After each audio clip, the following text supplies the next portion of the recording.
This channel does not promote any violent, harmful, or illegal activities. All content provided by this channel is meant for an educational purpose only. নমস্কার, দেখছেন TV9 Bangla. আপনাদের সঙ্গে রয়েছে আমি সম্প্রীতি। শুরুতে যে খবরের দিকে নজর রাখবো, এবার দিল্লি পুলিশের বিরুদ্ধে সরাসরি যুদ্ধ ঘোষণা তৃণমূল কংগ্রেসের। প্রগতি ময়দান থানায় দিল্লি পুলিশের বিরুদ্ধে অভিযোগ দায়ের।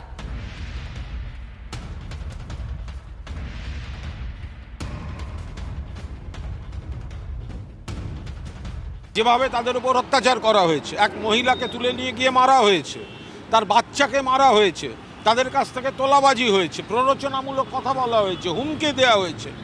ফলে আমরা এখানে তাদের ফোন কেড়ে নিয়েছে, তাদের সই করিয়েছে, কি লিখিয়েছে ভগবান জানে। একদম গরিব ঘরের মানুষ, তারা সেভাবে বুঝতেও পারেনি কিসে সই করিয়েছে। ফলে আইনে তাদের তরফ থেকে যারা ভিকটিম, যাদের ওপর অত্যাচার হয়েছে, সেই পরিবার কলকাতা পুলিশের কাছে আইনিভাবে অভিযোগ করছেন। আমি প্রথম দিনই বলেছি দুর্বল চিত্রনাট্য। পরিচালকের ওই চিত্রনাট্য super duper flop. Delhi police প্রমাণ করে দিয়েছে যে মুখ্যমন্ত্রী সত্যের অপলাপ করছেন। মুখ্যমন্ত্রীকে কারা এগুলো সরবরাহ করে এটা জানার জন্য কিন্তু একটা সিবিআই তদন্তের প্রয়োজন। কারণ এভাবে মুখ্যমন্ত্রীকে কার্যত এটা একটা কালিমালিপ্ত করার প্রচেষ্টা। চোরের মায়ের বলা বলে না বাংলায়, সেইটা হয়ে গেছে।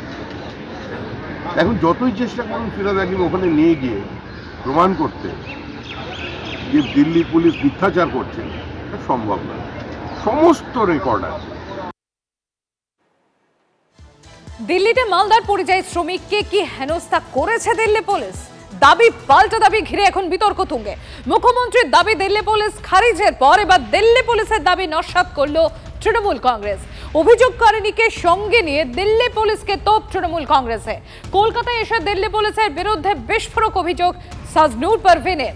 পশ্চিমবঙ্গের লোক মানেই বাংলাদেশি, আধার কার্ড দেখিয়েও কাজ হয়নি, জয় শ্রীরাম না বলায় পেটে লাথি মারা হয়, বিস্ফোরক অভিযোগ সাজনুরের। ওরা তখন বলল যে বাংলাদেশি, আপনারা বাংলাদেশি। আমি বললাম আমরা বাংলাদেশি না। এই কথাটা বলার পর আমাকে 2টা থাপ্পড় মেরেছিল। মারার পর বলল, যখন তুমি স্বামীকে ডাকতে পারবে না তো তুমি জয় শ্রীরাম বলো, তারপর তোমাকে ছাড়া হবে। আমার পেটে একটা লাথি মেরেছিল। আমার ছেলেটাকে ওরা কেড়ে নেওয়ার চেষ্টা করছিল। বলছে ওরা একদম এত ছিঁড়াছিঁড়ি করতে করতে আমার ছেলেটা উপর খেয়ে পড়ে গেছিল।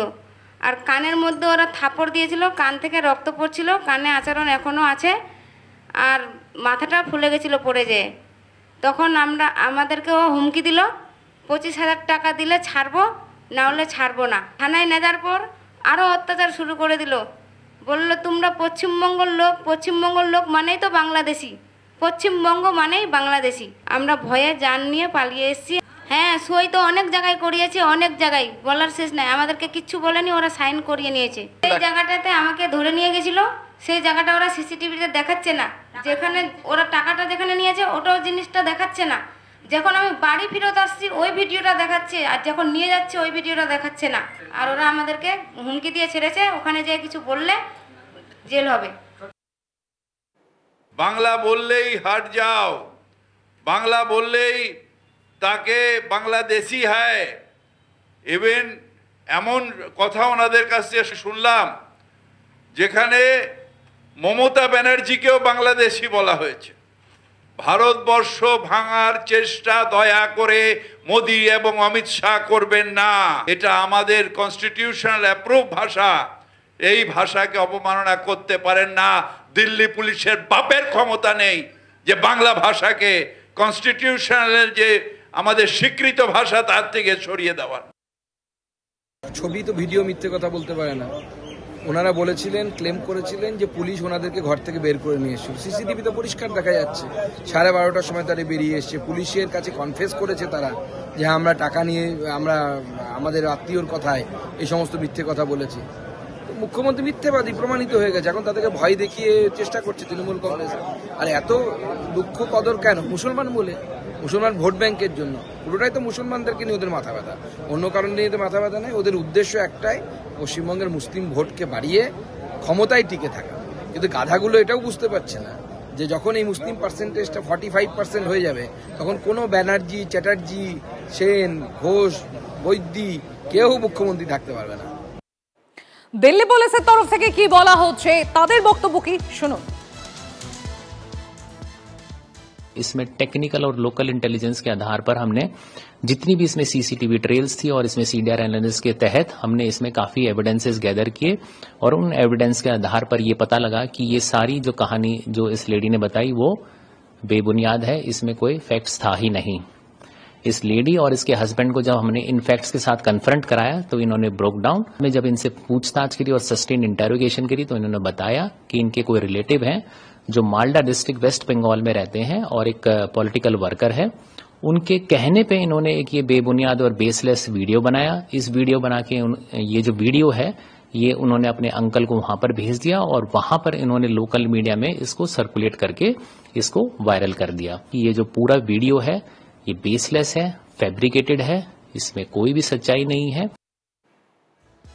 ভিডিও বিতর্কে নিজের অবস্থানে অনড় মুখ্যমন্ত্রী মমতা বন্দ্যোপাধ্যায়। যাদের উপর অত্যাচার করা হচ্ছে, তাদের হেনস্থা করা হচ্ছে, থানায় ডেকে থ্রেট দেওয়া হচ্ছে, গতকাল অভিযোগ করেন মুখ্যমন্ত্রী।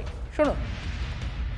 বলেছিলাম না, ওই বাচ্চাটার কথা আমি বলেছিলাম, ওদের কালকেই সব একটার পর একটা থানায় নিয়ে যাওয়া হয়েছে। আমি কাল মিটিংয়ে দাঁড়িয়ে বলেছিলাম রেকর্ড চেক করুন এবং ওদের থ্রেট করা হবে, হয়েছে সেটাই।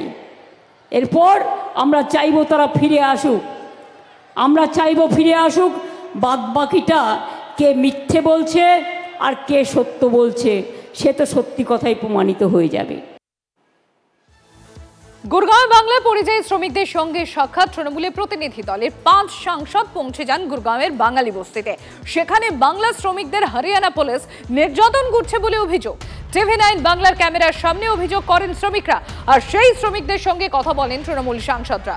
গুরগাঁওয়ের অন্যান্য বস্তি ঘোরেন তৃণমূল সাংসদরা। তৃণমূলের অভিযোগ, কোচবিহারের এক ব্যক্তিকে ধর্ম জানতে পোশাক খুলে নির্যাতন করা হয়েছে।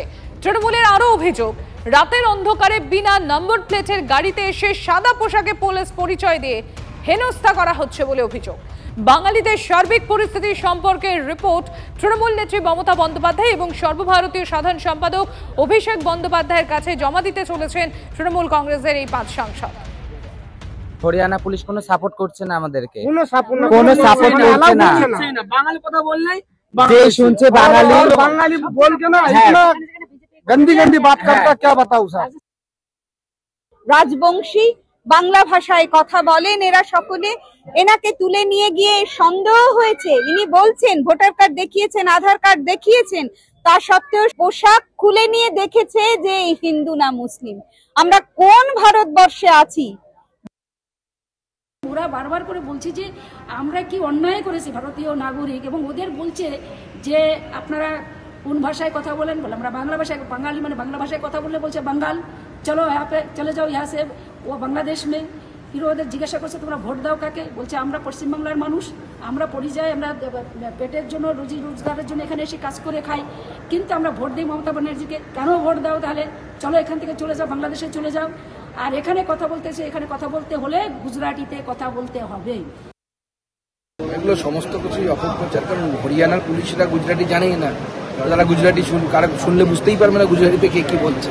এগুলো হচ্ছে কমেডি শো হচ্ছে। তৃণমূল কংগ্রেস মুসলিম ভোট ব্যাংকে ভয় দেখিয়ে এক জায়গায় জড়ো করার চেষ্টা করছে, আর বাঙালি সেন্টিমেন্টে হিন্দু বাঙালিদের 5% ভোট কাটার চেষ্টা করছে। তারা জানে যে এটা হয়ে গেলে পরে তাদের সরকার তৈরি হয়ে যাবে।